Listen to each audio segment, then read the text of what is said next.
हाय दोस्तों, मैं भागीरथ रैकवार एक बार फिर आप लोगों के लिए संविधान की प्रस्तावना का वीडियो लेकर आया हूं।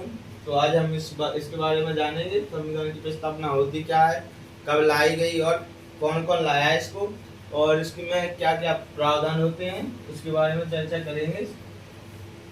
और सबसे पहले देखते हैं अपन प्रस्तावना होती क्या है और इसके बारे में जानेंगे। तो सबसे पहले हम प्रस्तावना का अध्ययन करेंगे, उसके बाद फिर इसकी टर्मिनोलॉजी के बारे में चर्चा करेंगे। चलो तो सबसे पहले देखा जाए तो प्रस्तावना होती क्या है, तो उसके बारे में देखेंगे।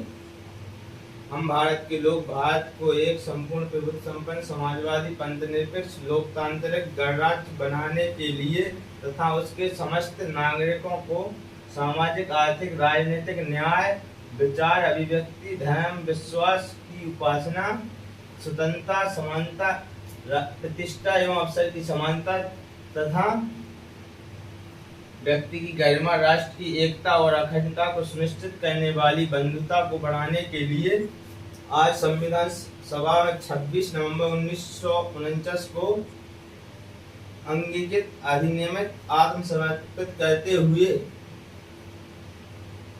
तो मतलब अब अंगीकृत मतलब होता है स्वीकार करना और अधिनियमित मतलब होता है लागू करना और आत्मसमर्पित मतलब होता है कि देश को सौंपना।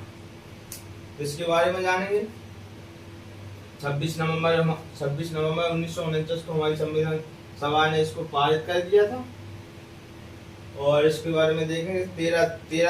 13 दिसंबर 1946 को हमारे पंडित जवाहरलाल नेहरू थे जो प्रधानमंत्री उस समय, तो उनके द्वारा प्रस्तुत की गई थी और 22 जनवरी 1947 को संविधान सभा ने इसे स्वीकार कर लिया। ये उद्देश्य के रूप में लाई गई थी। जो हमारे पंडित जवाहरलाल नेहरू थे तो वो उद्देश्य के रूप में इसको दिए थे संविधान सभा को। तो संविधान सभा ने 22 जनवरी 1947 को स्वीकार किया। इसका कॉन्सेप्ट लिया गया है अमेरिका से और भाषा के बारे में देखेंगे। विषय वस्तु या भाषा ऑस्ट्रेलिया से ली गई है। तो सबसे पहले हम देखेंगे कि संपूर्ण प्रभुत्व संपन्न का मतलब क्या होता है, तो इसके बारे में जानेंगे। संपूर्ण प्रभुत्व संपन्न होता क्या है, तो संपूर्ण प्रभुत्व का मतलब होता है जो हमारी सरकार होगी, उसके बाद जो सरकार होगी वो आंतरिक और बाहर निर्णय स्वयं ले सके, मतलब किसी के दबाव में ना लेकर खुद ही लेना पड़ता है इसमें निर्णय को।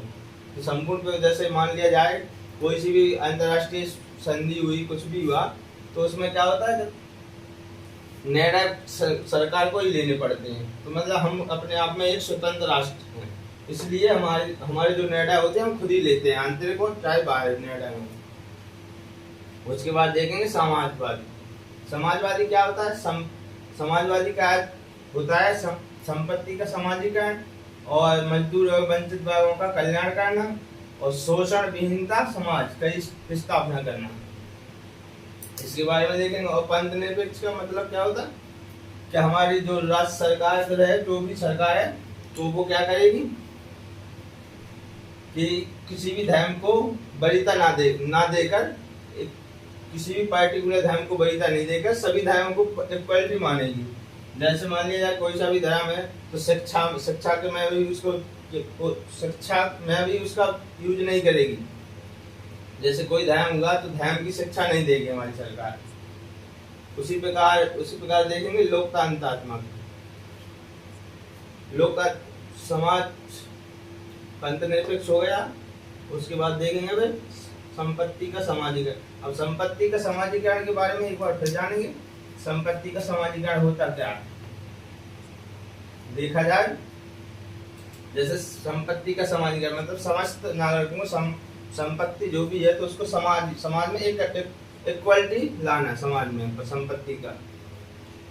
तो उसके बारे में देखेंगे। और इसमें दो प्रकार की टर्मिनोलॉजी और आती है। जैसे देख लिया जाए, एक होता है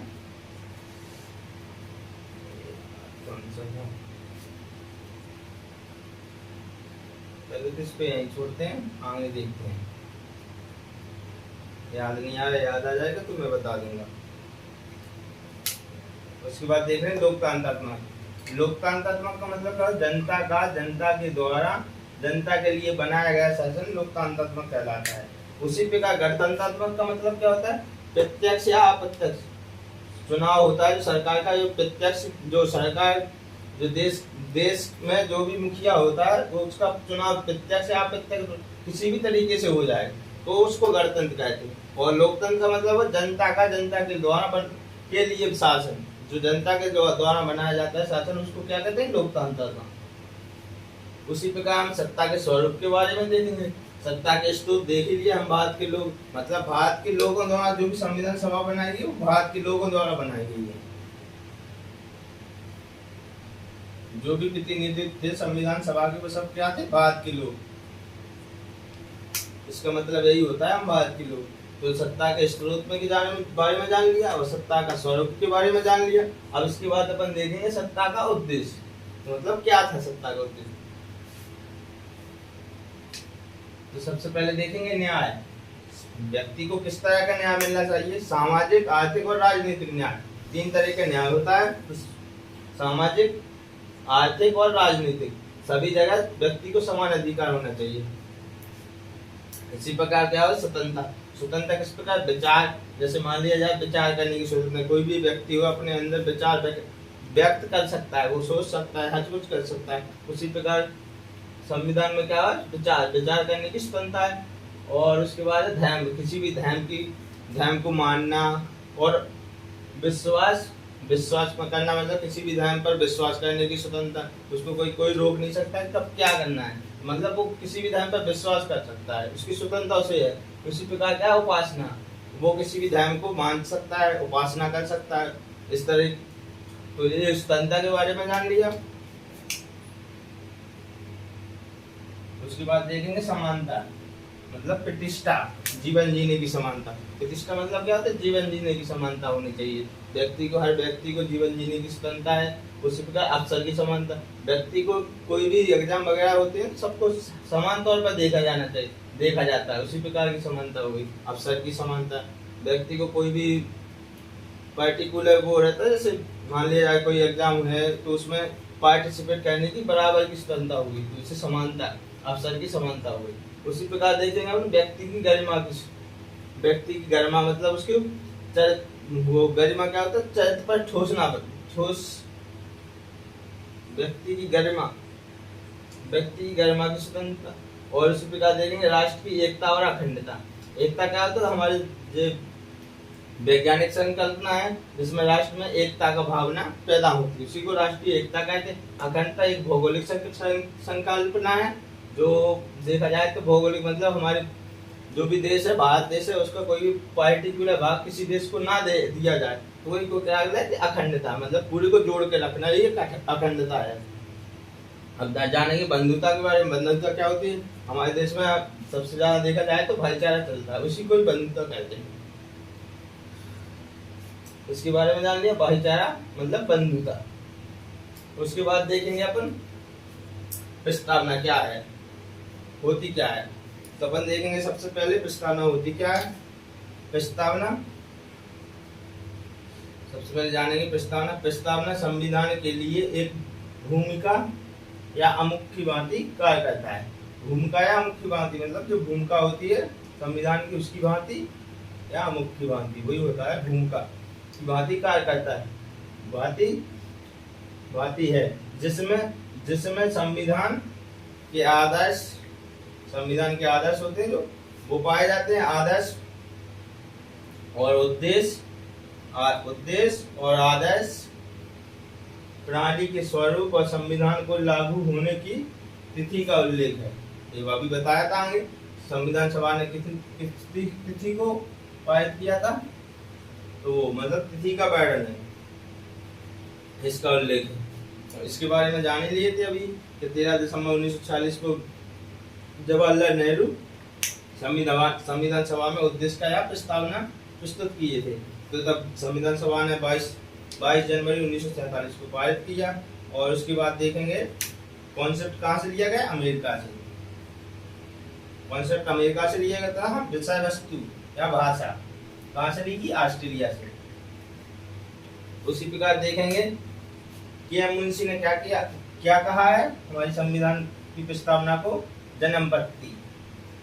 जैसे कि जन्मपत्ति का मतलब होता है जो जैसे बच्चे का जन्म होता है उसी प्रकार जन्मपत्ति होती है। जैसे संविधान के बारे में बच्चे का पूर्ण भविष्य जान लिया जाता है पहले जन्म कुंडली से, वो इसी को जन्मपत्ति कहते हैं, तो उस भविष्य को जान लिया जाता है। उसी प्रकार के मुंशी ने हमारी प्रस्तावना कहा है, जो कि संविधान के पूरे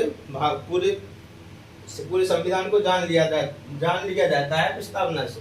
उसी प्रकार हमारे ठाकुरदास भार्गव ने क्या है, हमारे संविधान की प्रस्तावना को आत्मा कहा है, आत्मा का। और गजेंद्र गड़कर, न्यायमूर्ति गजेंद्र गड़कर ने क्या कहा है, कुंजी। ये सवाल को हर एग्जाम में आता है कि किसने आत्मा कहा है, किसने कुंजी कहा है। और ठाकुरदास भार्गव ने क्या कहा है, आत्मा कहा है। इसी प्रकार आर्टिकल 32 में देखते हैं तो आत्मा भीमराव अम्बेडकर जी ने कहा है आर्टिकल 32 को। और प्रस्तावना स्वतंत्रता आंदोलनों के आदर्श पाए जाते हैं। प्रस्तावना में स्वतंत्रता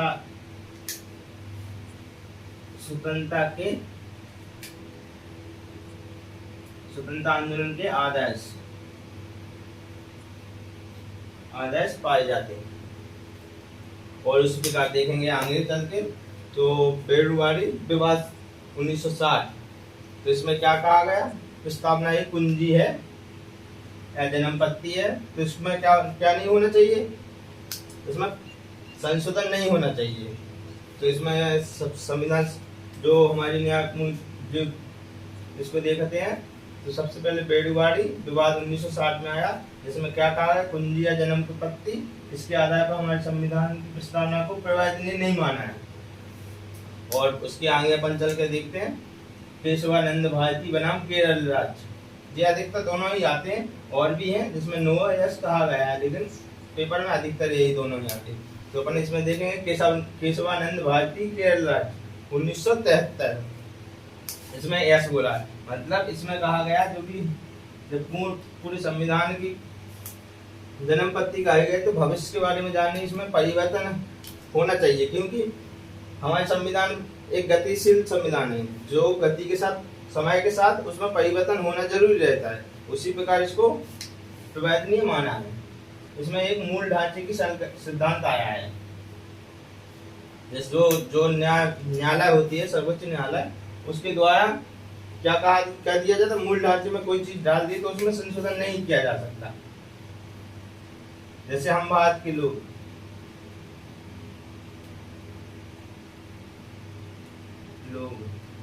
ये क्या है, मूल ढांचा है, इसको संविधान सभा कभी नहीं बदल सकती, संसद कभी नहीं बदल सकती, क्योंकि इसको मूल ढांचे के अंतर्गत है। ऐसे बहुत से सारे शब्द हैं जिसको मूल ढांचे में डाल दिया गया है। उसी प्रकार देखेंगे 42वां संविधान संशोधन हुआ था 1976 में, 3 शब्द जोड़े गए थे। कौन सा, सामाजिक पंथनिरपेक्ष अखंडता, 3 शब्द जोड़े गए थे। तो इतने ही हमारे संविधान के बारे में। Thank you. और भाई